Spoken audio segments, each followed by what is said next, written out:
Picture this, my friends. You wake up, get ready, and get out of the house to school or work or wherever you may find yourself for the day. You know, you're feeling good, you're feeling on top of the world, you're feeling the best you've ever felt in weeks.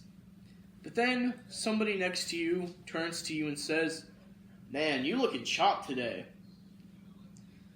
Now, a sensible person probably has no idea what chopped means, but that's what I'm here for.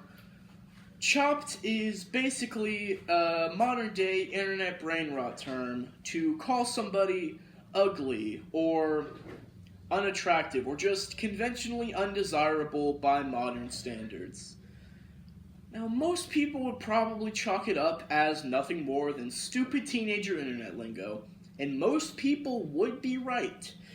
Except, here's the thing.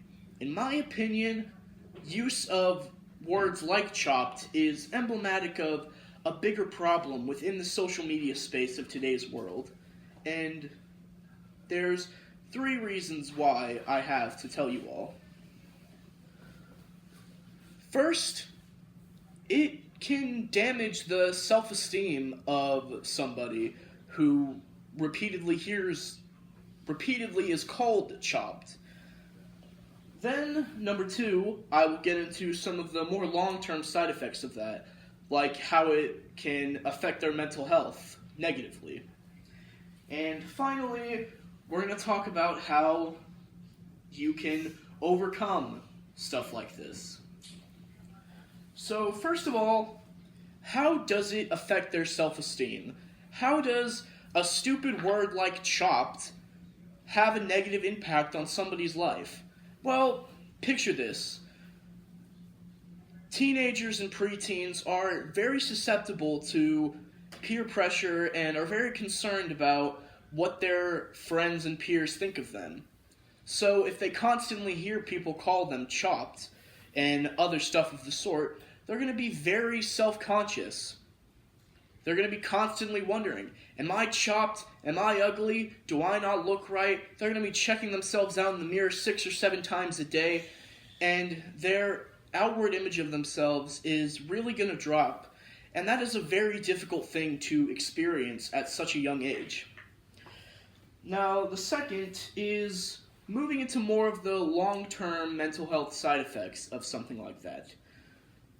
You know, it starts off as just basic low self-esteem, but if they keep dwelling on it, if they keep letting that looming thought of "am I chopped" fester in the back of their minds, eventually it's going to result to things like depression, or not wanting people to see you, or being nitpicky and hard on yourself about every little thing, and maybe even eating disorders may develop if they have a problem with their weight, or if they see a problem with their weight. And when they look in the mirror, they're not going to see themselves. They're going to focus on the issues of themselves. And that's just no way to live. But lastly, I'd like to talk about how they can overcome something like that. So, of course, chopped is a cringe brain rot term that has been causing all of these negative side effects. But we can use another form of brain rot to help people through it. You see, there's something called aura, which initially was also used in a negative way, but we can apply it positively to this situation. So, let's say you just stop caring what others think. You only focus on yourself. Your opinion of yourself should be the only one that matters. And once you start focusing like that, you will have a positive aura, your own aura. Now, what aura is the type of energy you give off, or just your general vibes. So if you're someone who thinks really highly of yourself, your positive aura will be reflected onto others. And you're going to make everybody else feel better because you feel better about yourself. And that's really what it's all about in the end. Some stupid teenager might call you chopped 6 or 7 times a day. But really, what it's all about is ignoring all of that.